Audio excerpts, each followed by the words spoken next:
Setting healthy boundaries to protect us from how another person acts towards us is one thing, but weaponizing therapy language to set rules to control how another person healthily expresses themselves in their own lives, whether in an established relationship or not, and using the potential thwarting of those controlling rules to establish an ultimatum as to whether that person will leave or stay in the relationship is a completely different story. Now, it's really important to note that we only have a tiny snippet into this relationship, okay? We don't know what went on behind closed doors. We don't have his side of the story. We also don't have proof that this is genuinely Jonah Hill, but let's just assume that it is.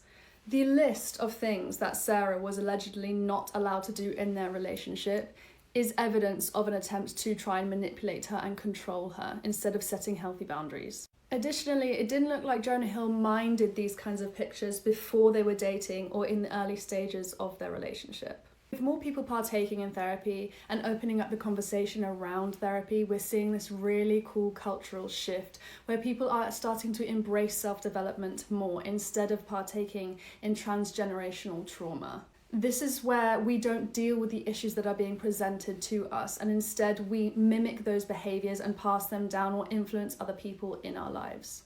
That being said, there is a rise in the misuse of certain terms that we use in therapy, otherwise known as therapy language or therapy speak. And then fashioning a kind of armor to mask the real intentions and disguising it all as setting boundaries makes it a lot less obvious when someone is being manipulative. A good example of setting a healthy boundary would be, I don't appreciate it when you call me nasty names. It hurts my feelings. If you do that again, I will consider leaving the relationship. Or in Jonah's case, it would be, I recognize I'm feeling insecure, and I would appreciate taking some alone time to partake in some self-care activities. Otherwise, Jonah could have said, I am recognizing that I'm feeling insecure when I see you living your life the way you do, especially when I see you around men in the surfing community.